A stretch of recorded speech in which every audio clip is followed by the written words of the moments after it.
My dear parishioners, the feast of Saint Stephen, our patron, falls on December the 26th each year.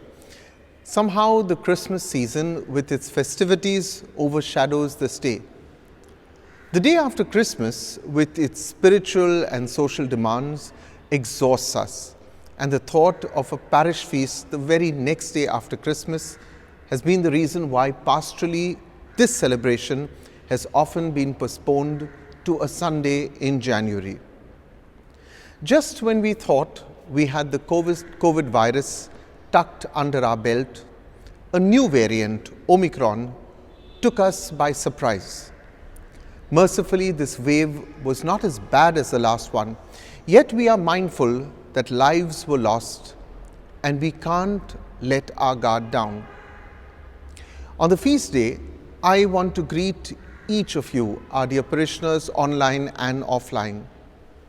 Those who will attend Mass over the weekend and those who will join us online. Personally, for me, the last 7 months here at St. Stephen's has been a bit of a roller coaster, to say the least.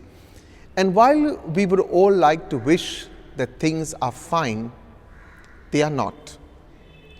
The reality of the parish, administratively, pastorally and spiritually, is far from where it should be.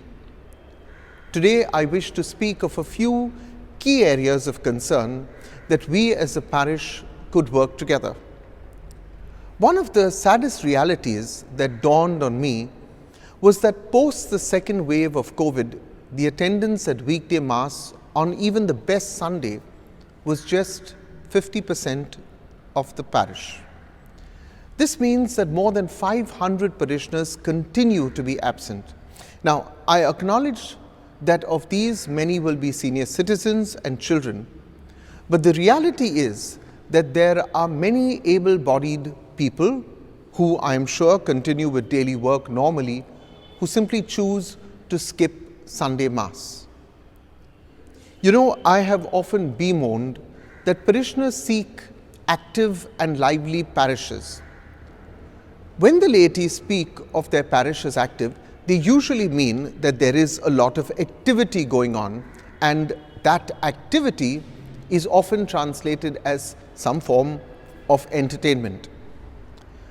While a healthy social interaction is necessary for any parish, my duty as parish priest is certainly not to entertain people, but to lead you to God, and I would be failing in my duty if I did not do that first.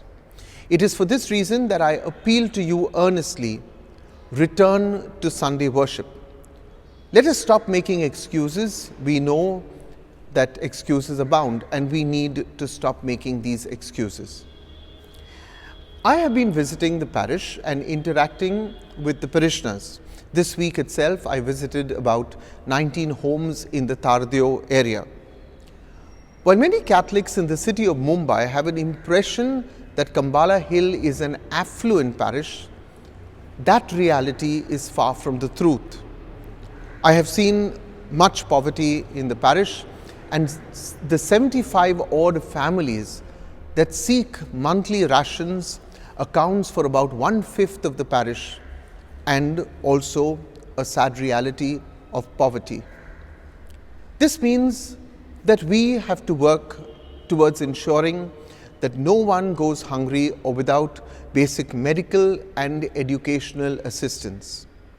To this effect, I have ensured that the St. Stephen's Table project continues, and I am grateful to the many online donors who have kept this project alive. I want to appeal to the parish, to every earning member, to take your contribution towards the Community Welfare Fund very seriously.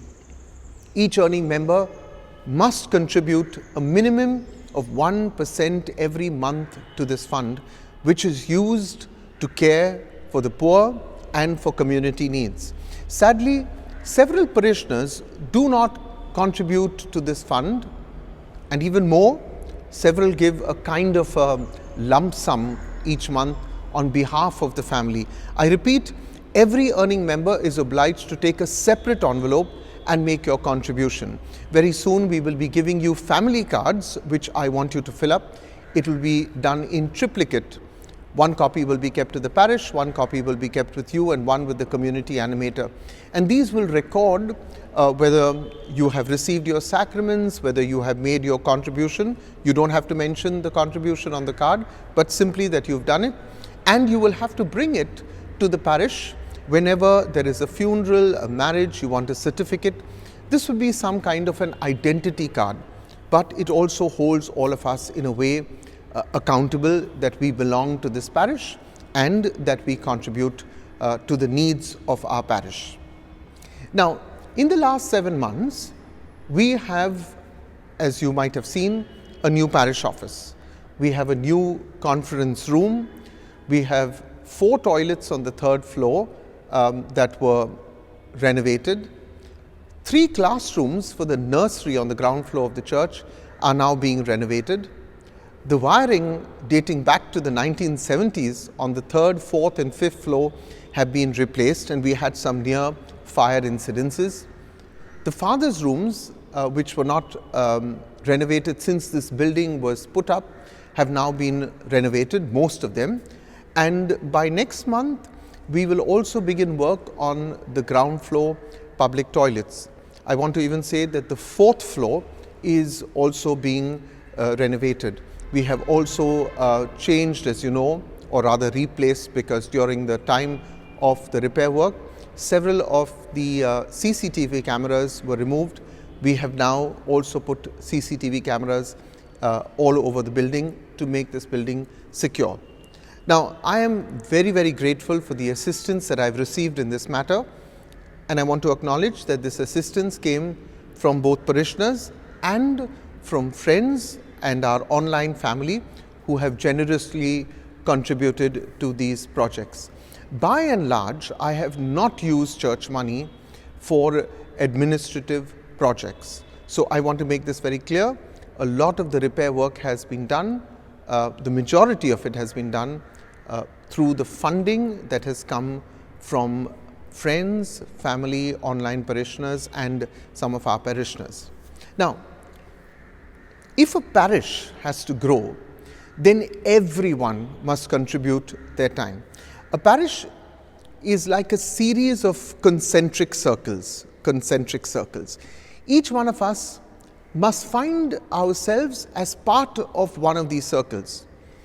At the core will be a few dedicated workers, and I want to thank these 40 or 50 odd people who are involved in our parish in practically every aspect of pastoral life. Now, while I do acknowledge that some people, due to the fact that they may be caregivers or have challenges in the job environment, they find themselves in the outer circle of service to the parish. That outer circle, sadly, has the greatest number of parishioners. We need to thin that outer circle, and those who are on the periphery of service need to get more involved right to the center. Move one circle every year. If you find yourself in the outer circle this year, move to the next circle. Those who are in the next circle, move to the center circle. Those who are in the center circle, move right to the core. But everybody needs to move. We cannot simply say, I have no contribution to make to this parish. It is unfair to claim this parish to be yours when your personal contribution is non-existent. You see, while everyone has rights, everyone also has obligations. Now, I am often called a no-nonsense, tough parish priest. And in many senses of the word, I am no nonsense. While love must be at the core of every decision, that does not mean that at times tough decisions should not be taken. I sense that too many people seek exemptions when it comes to the faith and administrative matters in the parish. Permit me, my dear parishioners, to be firm. Permit me to be tough.